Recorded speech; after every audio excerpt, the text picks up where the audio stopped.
Hello, hope எல்லோரும் நல்லா இருப்பீங்கன்னு நினைக்கிறேன். இது ஃப்ரைடே vlog.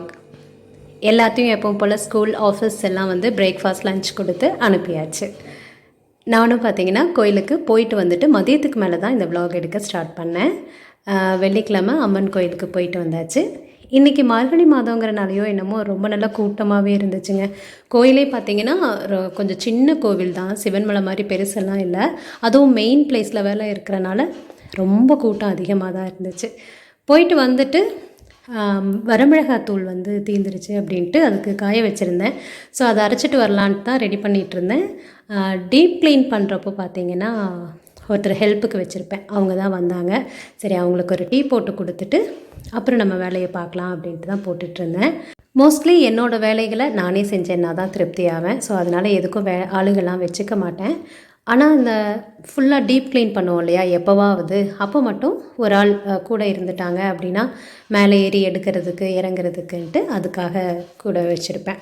அதே மாதிரி நம்ம வீட்டு பொருட்கள் ஆகட்டும், அதாவது பவுடர்ஸ் சாம்பார் தூள், கரம் மசாலா, பிரியாணி மசாலான்னு எதுனாலுமே பார்த்திங்கன்னா வீட்டிலையே ரெடி பண்ணி செஞ்சால் தான் ஒரு மனசுக்கு ரொம்ப திருப்தியாக இருக்கும். அப்படி நிறைய பேர் இப்போல்லாம் அப்படி தான் ப்ரிப்பேர் பண்ணிக்கிறாங்க. சப்போஸ் அப்படி ப்ரிப்பேர் பண்ணாதவங்க வீட்லேயே ரெடி பண்ணி பாருங்கள். அதோட மனமும் ருசியும் ரொம்ப சூப்பராக இருக்கும். அது மட்டும் இல்லாமல் மனசுக்கும் ரொம்ப நிம்மதியாக இருக்கும். ஸோ அவங்கள அனுப்பிட்டு வரமிளகாயை கொண்டு போய் அரைச்சிட்டு வந்தாச்சு. ஸோ இது பார்த்திங்க அப்படின்னா 3-4 மாதம் வரும். இனி அடுத்தடுத்து அந்த வேலை தான் இருக்குது. சாம்பார் தூள், கரம் மசாலா, குழம்பு மிளகாத்தூள், அதே மாதிரி பிரியாணி மசாலா எல்லாமே தீந்துருச்சு. அதுவும் இல்லாமல் மழை பெஞ்சிட்டே இருந்ததுனால எதையும் காய வச்சும் எடுக்க முடியல. ஸோ இனி அடுத்தடுத்து அதெல்லாம் தான் ரெடி பண்ணணும். ஸோ அது கொஞ்சம் சூடாக இருந்துச்சு அப்படின்ட்டு பேப்பர் விரித்து ஆற போட்டுட்டு வந்தாச்சு. சூடாக அப்படியே க்ளோஸ் பண்ணி வைக்கக்கூடாது இல்லையா, அதனால். ஸோ முடிச்சுட்டு வந்துட்டு பீக்கங்காயில் ஒரு குழம்பு மாதிரி செய்யலாம் அப்படின்ட்டு தாங்க. மார்னிங் பார்த்திங்கன்னா டிஃபனுக்கு தாளித்து கொடுத்துட்டேன் சாதம். அதனால் இப்போது சரி பீக்கங்காய் கிரேவி மாதிரி செஞ்சிட்டோம் அப்படின்னா, இது கிரேவி குழம்பு எப்படி வேணால் வச்சுக்கலாம். இது ஒயிட் ரைஸ்க்கும் சூப்பராக இருக்கும். அதே மாதிரி சப்பாத்தி, இட்லி, தோசைக்கும் செமையாக இருக்கும். ரொம்ப ஈஸியாகவும் செஞ்சிடலாம். இதோட ரெசிபி ஷார்ட்ஸில் கூட போட்டிருக்கேன், தேவைப்படுறவங்க பாருங்கள். குழந்தைகளை மட்டும் இல்லை, பெரியவங்களே சில டைம் பார்த்திங்கன்னா பாவக்காய், பீர்க்கங்காய், புடலங்கான்னு இந்த நாட்டு காய்களை சாப்பிட வைக்கிறதுங்கிறது கொஞ்சம் கஷ்டமாக தான் இருக்கும். ஸோ அதுக்கு தகுந்த மாதிரி நம்ம குழம்பு இல்லை வறுவல் மாதிரி ஏதாவது டிஃப்ரெண்ட்டாக செஞ்சோம் அப்படின்னா அவங்க கொஞ்சம் ஈஸியாக சாப்பிட்டுக்குவாங்க. ஸோ இந்த குழம்பும் பார்த்திங்கன்னா அந்த மாதிரி தான் இருக்கும். ரொம்ப ஈஸியாகவும் செஞ்சிடலாம், டேஸ்ட்டாகவும் இருக்கும்.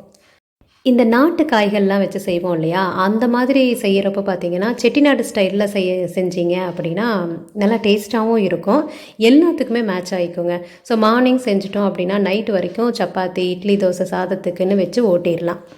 இதையே பொரியல் மாதிரி கூட்டு மாதிரி செஞ்சு கொடுத்தா குழந்தைங்க மட்டும் இல்லைங்க, நமக்கே சில நேரங்களில் சாப்பிட்றதுக்கு என்னடா பண்ணுறதுன்னு இருக்கும். விரும்பியெல்லாம் யாரும் சாப்பிட மாட்டோம். நிஜமாக சொல்லுங்கள், யாராவது விரும்பி புடலங்காய் கூட்டு, பீர்க்கங்காய் பொரியல்னு சாப்பிடுவோமா? நிஜமாக எனக்கெல்லாம் பொரியல் கூட்டுன்னு கொடுத்தா இறங்காதுங்க. இந்த மாதிரி செஞ்சால் சாப்பிட்டுக்குவேன்.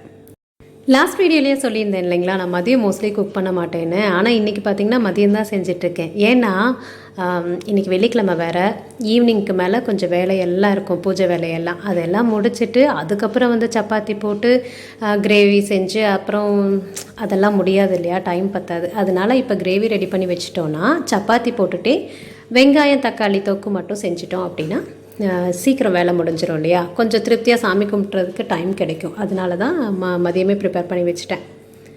ஸோ இதை முடிச்சுட்டு நானும் லஞ்சை முடிச்சுட்டு ஒரு ஈவினிங் வரைக்கும் கொஞ்சம் ரெஸ்ட் எடுத்துக்க போகிறேன். ஈவினிங்க்கு மேலே பார்த்தீங்க அப்படின்னா மார்கழி முடிய போகுது. பொங்கலுக்கே நீங்கள் ரெடி ஆகிருப்பீங்க. ஆனால் நான் இப்போ தான் கார்த்திகை தீபத்துக்கு வச்சுருந்த விளக்கெல்லாம் பேக் பண்ண போகிறேன். காய வச்சு எல்லாம் ரெடி பண்ணி எடுத்துட்டேங்க. அதை எடுத்து வைக்காமல் அப்படியே விட்டுட்டேன். ஸோ அதை இன்றைக்கி தொடச்சி எடுத்து பேக் பண்ணி உள்ளே வைக்கணும். மழை வந்ததுனால நிறைய விளக்கெல்லாம் வைக்கலைங்க. புது விளக்கு வாங்கினதை மட்டும் வச்சாச்சு. பழைய விளக்கை யூஸே பண்ணலை. ஏன்னா நல்லா மழை பெய்யுது, காம்பவுண்ட் செவுத்துலேயும் வைக்கவும் முடியல. அதனால் விளக்கு கம்மியாக தான் இதாச்சு. ஸோ அது எல்லாத்தையும் கரெக்டாக க்ளீன் பண்ணிவிட்டு நல்லா 2-3 நாள் ஆகிடுச்சு, காஞ்சிக்கிட்டே இருக்குது வெயிலில். ஸோ இன்றைக்கி கொண்டு போய் வச்சுட்டு அடுத்தது நம்மளோட வேலை தான். ஃப்ரைடே இல்லையா, அதனால் சாமிக்கு பூ அலங்காரம் செஞ்சு நெய்வேத்தியம் ரெடி பண்ணி சாமி கும்பிட வேண்டியது தான். எதுக்கு ஒவ்வொரு வெள்ளிக்கிழமையும் சாமி கும்பிட்றத வீடியோவாக போடுறேன் அப்படின்னா, யாராவது ஒருத்தருக்கு வந்து இது ஒரு கண்டிப்பாக மோட்டிவேஷனாக இருக்கும் அப்படின்ட்டு தான். எல்லா நாளுமே பூ வச்சு விளக்கேற்றி சாமி கும்பிட்டாலும் அந்த வெள்ளிக்கிழமை அன்னைக்கு அந்த சாம்பிராணியெல்லாம் போட்டு வீடே பார்த்திங்கன்னா அப்படியே ரொம்ப சூப்பராக இருக்கும். அதனால் அது என்னமோ அதை வீடியோ போடணும், இந்த தடவை வேண்டான்னு கூட நினச்சிட்டுமே அப்புறமும் வந்து பூ வைக்க ஒரு திடீர்னு சரி எடுக்கலாம் போடலாம் அப்படின்ட்டு தோணுச்சு. இப்போ நான் வச்சுருக்கிறது பார்த்திங்கன்னா குலதெய்வ சொம்பு. குலதெய்வம் வந்து நான் உருவமாக வச்சுக்கல, அதனால் சொம்பில் வந்து வச்சுருக்கேங்க. அதில் வந்து தண்ணி பிடிச்சி அதில் பச்சை கற்பூரம் மஞ்சள் போட்டு வச்சுடுவேன். அது மேலே பூ வச்சுக்குவேன்.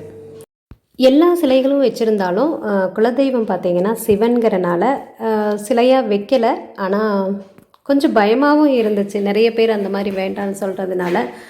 ஆனால் கொஞ்சம் நல்லா வைக்கணும்னு ஒரு மனசு தோணிட்டு தாங்க இருக்குது. சாம்பிராணி போட்டு ஃபஸ்ட்டு நிலைவாசலுக்கு காட்டிட்டு அதுக்கப்புறம் தான் நம்ம உள்ளே கொண்டு வரணும். ஸோ நிலைவாசலில் காட்டிட்டு அதே மாதிரி உள்ளே வந்ததுக்கப்புறம் நம்ம கதவுக்கு பின்னாடி கண்டிப்பாக காட்டணும்னு சொல்லுவாங்க. சாம்பிராணி போக கண்டிப்பாக கதவுக்கு பின்னாடி காட்டுறப்போ தீய சக்திகள் ஏதாவது இருந்தாலும் வந்து போயிடும்னு சொல்லுவாங்க. அது மட்டும் இல்லாமல் சயின்டிஃபிக்காக பார்த்தா மோஸ்ட்லி கதவுக்கு பின்னாடி வந்து சின்ன சின்ன பூச்சிகை அந்த மாதிரியெல்லாம் இருக்கும் இல்லையா, அதெல்லாம் இந்த புகைக்கு விலகி போகும், அதுக்காக சொல்கிறது தான்.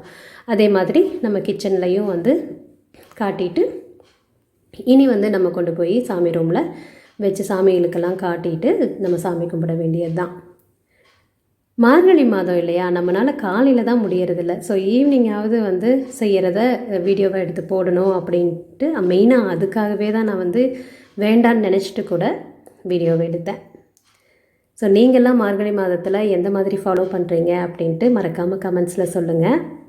வெள்ளிக்கிழமை அதனால் ஏதாவது ஒரு இது பாராயணம் பண்ணலாம். மகாலட்சுமி போற்றி பாடலாம், இல்லைன்னா வேல்மாறல், எது உங்களுக்கு விருப்பமோ அதை வந்து நீங்கள் பாராயணம் பண்ணலாம். இல்லை எனக்கு படிக்கிறதுக்கெல்லாம் டைம் கிடையாது அப்படின்னா நம்ம பாடலாக கூட போட்டு விட்டுடலாம். நம்மளால் இந்த பால் சாம்பிராணியெல்லாம் போட முடியல அப்படின்னாலும் இப்போல்லாம் பார்த்திங்கன்னா அந்த கப் சாம்பிராணியெல்லாம் இருக்குது இல்லையா, அதை கூட வந்து நம்ம வாங்கி வைக்கலாம். அதுவும் வாசனை சூப்பராக இருக்கும். ஸோ மற்ற நாட்களில் நான் அந்த மாதிரி தான் யூஸ் பண்ணிக்குவேன். ஆனால் செவ்வாய் வெள்ளிக்கிழமை மட்டும் பால் சாம்பிராணி போட்டுறது. பாருங்கள் எவ்வளோ புகை மண்டலமாக வீடு இருக்குது அப்படிங்கிறத காட்டியிருக்கேன். ஃபுல்லாக வீடு ஃபுல்லாக கமகமன்னு வாசனையோட புகையாக இருக்கும். கொஞ்சம் நேரம் அப்படி இருக்கும், அப்புறம் எல்லாம் போயிடுங்க. அதாவது புகையெல்லாம் போயிடும், ஆனால் வாசனை மட்டும் நல்லா இருக்கும். அப்படியே வீட்டுக்குள்ளே வந்தாலே கோயிலுக்குள்ளே வந்த மாதிரி ஒரு வாசனை சூப்பராக இருக்கும். முடிச்சுட்டு உடனே டின்னர் ரெடி பண்ண வந்தாச்சு. ஏன்னா எங்களோட டின்னர் டைம் பார்த்திங்கன்னா 7லேருந்து 7:30 சாப்பிட்ருவோம். ஸோ அதனால் சப்பாத்தி ஒரு சைடு போட்டுட்டு வெங்காயம் தக்காளி தொக்கு ரெடி பண்ணிகிட்ருக்கேங்க. மதியமே பீர்க்கங்காய் குழம்பு வேறு இருக்கா, அது சப்பாத்திக்கு சூப்பராக இருக்கும். கண்டிப்பாக நீங்கள் ட்ரை பண்ணி பாருங்கள். கூடவே வெங்காயம் தக்காளி தொக்கு சப்பாத்திக்கு எப்போவுமே சூப்பர் தானே, அதனால் அதையும் ரெடி பண்ணியாச்சு. ஸோ முடிச்சுட்டு டின்னர் சாப்பிட்டு இன்றைக்கி வெள்ளிக்கிழமை சூப்பராக எனக்கு முடிஞ்சிச்சு. உங்களுக்கு எப்படி இருந்துச்சு அப்படின்னு மறக்காமல் சொல்லுங்கள். அதே மாதிரி வெள்ளிக்கிழமை நீங்களாம் எப்படி ஸ்பெஷலாக சாமி கும்பிடுவீங்க அப்படிங்கிறதையும் சொல்லுங்கள். ஸோ வீடியோ பிடிச்சிருந்துச்சின்னா லைக் பண்ணுங்கள், உங்கள் ஃப்ரெண்ட்ஸ் எல்லாத்துக்கும் ஷேர் பண்ணுங்கள். சேனலை மறக்காமல் சப்ஸ்கிரைப் பண்ணி பக்கத்தில் இருக்கிற பெல் பட்டனையும் ப்ரெஸ் பண்ணி வச்சுக்கோங்க. அப்போ தான் நான் போடுற வீடியோஸோட நோட்டிஃபிகேஷன் உங்களுக்கு கரெக்டாக வரும். அடுத்த வீடியோவில் பார்க்கலாம்.